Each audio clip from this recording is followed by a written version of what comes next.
కొత్తగూడెం అంటేనే బొగ్గు బావిలు, ఈ సింగరేణి ప్రాంతం.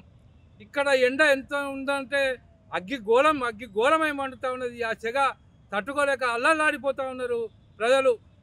మా ఇంటికాడ మా దోస్తు ఇంట్లో ఈ ఎండ తీవ్రతను మెజర్ చేసే ఒక ఎక్విప్మెంట్ ఉన్నది. అది మేము చూస్తూ ఉన్నాం. గత 15-20 రోజుల నుండి 46, 48, 47 ఇట్లా చూపుతా ఉన్నది.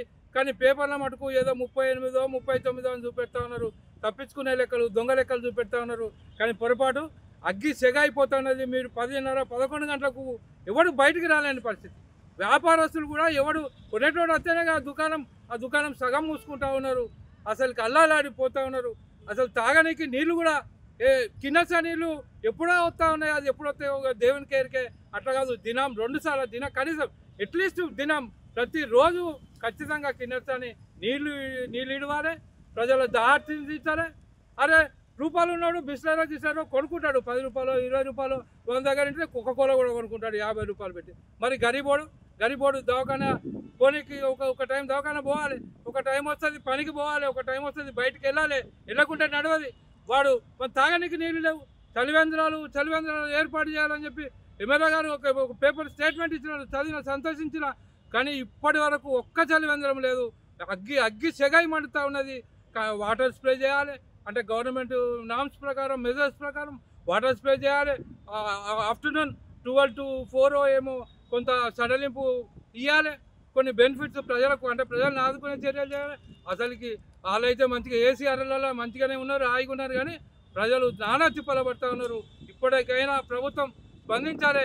కొత్తగూడెంలో ఇలాంటి పరిస్థితులలో ప్రజల్ని ఆదుకునే చర్యలు చేపట్టాలి. ఖచ్చితంగా చలివేంద్రాలు ప్రతి కూడా వెళ్ళాలి.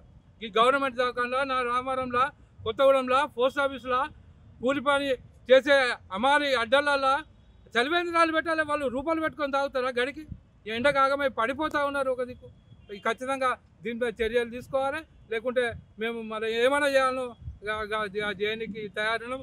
ఇట్లా గిండువా బందోబస్తు యుద్ధానికి వెళ్ళినట్టు వెళ్ళాలి. 10:30 అయితే మామూలుగా బయటకు వచ్చేటట్టు లేదు. అగ్గి గురుస్తూ ఉన్నది. పట్టించుకునే అధికారులు లేరు. ఖచ్చితంగా పట్టించుకోవాలి. ఇక్కడ ప్రజలను కాపాడాలి అని చెప్పి విజ్ఞప్తి చేస్తా ఉన్నా.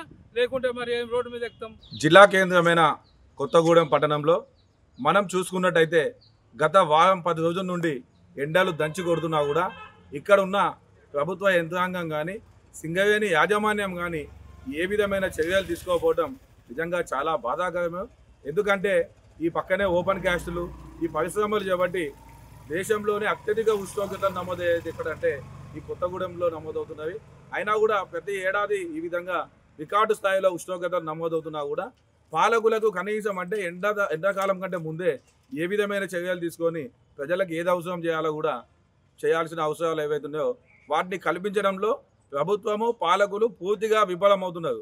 ఎందుకంటే మనం చూసుకున్నట్టయితే ఒక 15 రోజుల నుంచి విపరీతమైన ఎండలు దంచి కొడుతున్నా కూడా కిన్నెరసాని మంచినీరు అప్పుడప్పుడు పగిలి 3-4 రోజులు కంటిన్యూగా అసలు కనీసం ప్రజలకు తాగునీరు కూడా అందరటువంటి దౌర్భాగ్యకరమైన పరిస్థితుల్లో ఈ కొత్తగూడెం పట్టణ ప్రజలు అల్లాడుతున్నా కూడా నిజంగా పాలకులకు అసలు చిత్తశుద్ధి లేదు.